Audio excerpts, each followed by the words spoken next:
जोरू का गुलाम। क्या हुआ, तबीयत ठीक नहीं है क्या?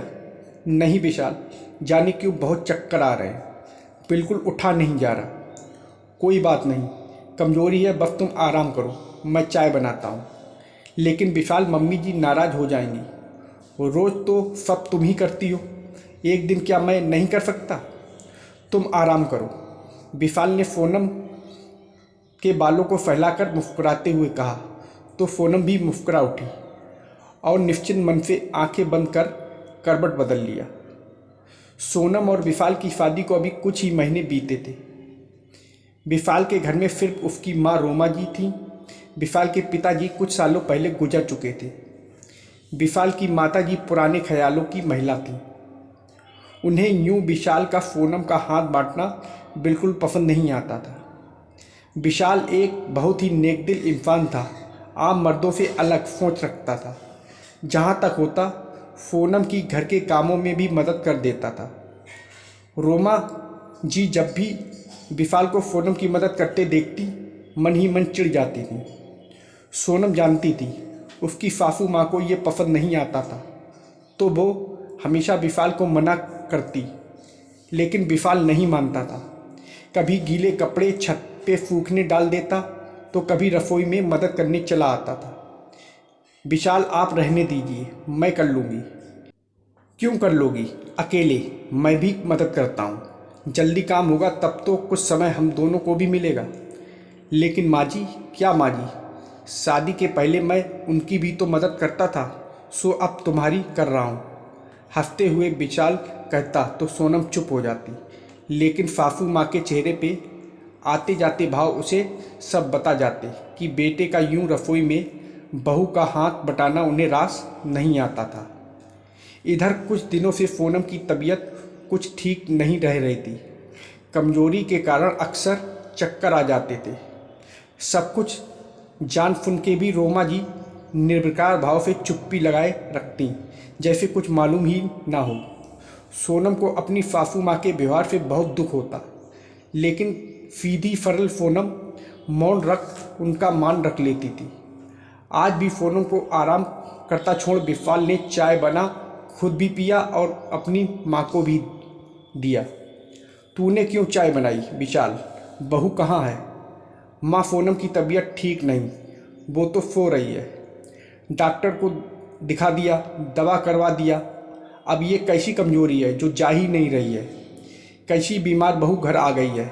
माँ, ऐसा क्यों बोल रही हो? बीमारी घर और इंसान देख थोड़ी ही आती है। और फिर सोनम को टाइफाइड हो गया था, उसके बाद तो कमजोरी आती ही है।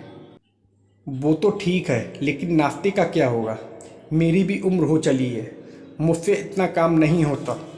बेटे के बात पे मुंह बनाती रोमा जी ने कहा।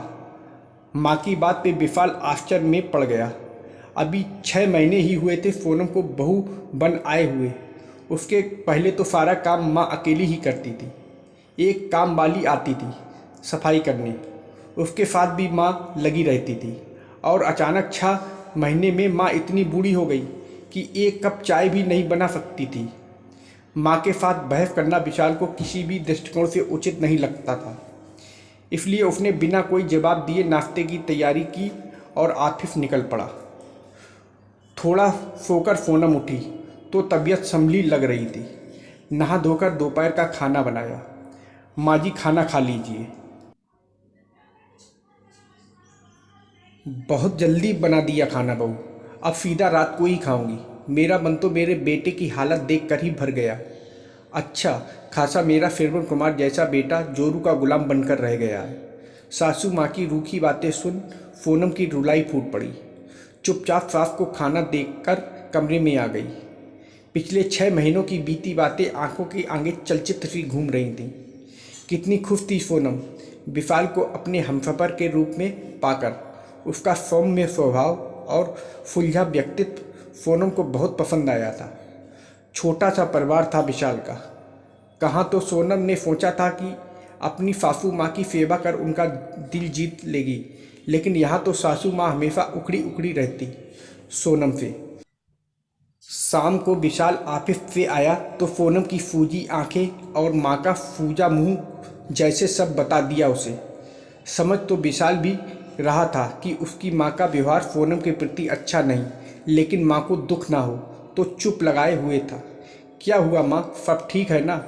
मुझे क्या होना है, तुनक के माँ ने जवाब दिया। फिर नाराज़ क्यों हो? सोनम का चेहरा भी उतरा हुआ है। वाह बेटा वाह, बड़ी जल्दी बीवी का चेहरा पड़ना सीख गया। जा, अब जा कर मना उसे, खाना बना खिला, रसोई में रखे बर्तन धो।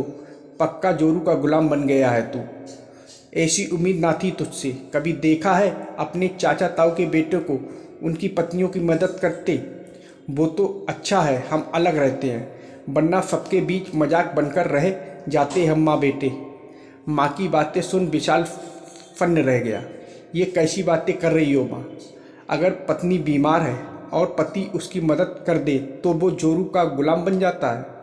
मदद तो मैं आपकी भी करता था, तब तो चाचा ताऊ सब मुझे श्रवण कुमार जैसा बेटा कहते थे।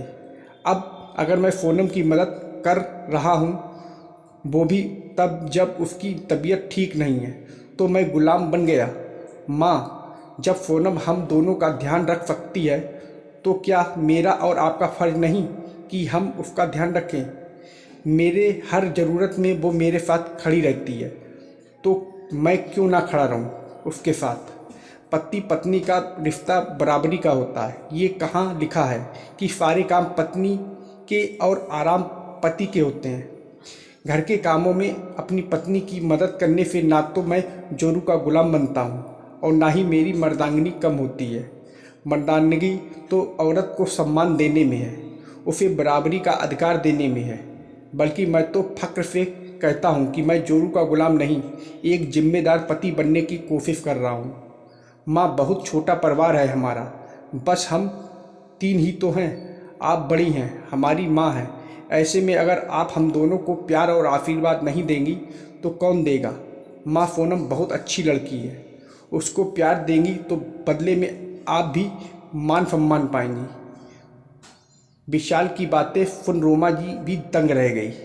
कटु लेकिन कितनी सच्ची बात कह गया था उसका बेटा। जब बेटा सेवा करे तो श्रवण कुमार, और जब वही बेटा जब अपनी पत्नी की मदद करे तो वो जोरू का गुलाम बन जाता है। अपनी छोटी सोच पे आज खुद ही शर्मिंदा हो गई थी रोमा जी।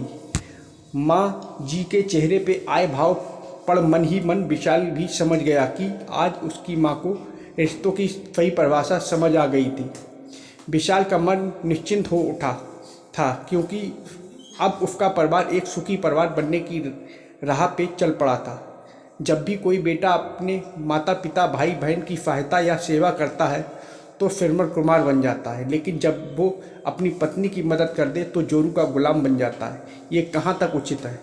पति पत्नी तो बराबर के रिश्ते में होते हैं, फिर प्यार और देखभाल दोनों को एक दूसरे की बराबर ही करनी चाहिए।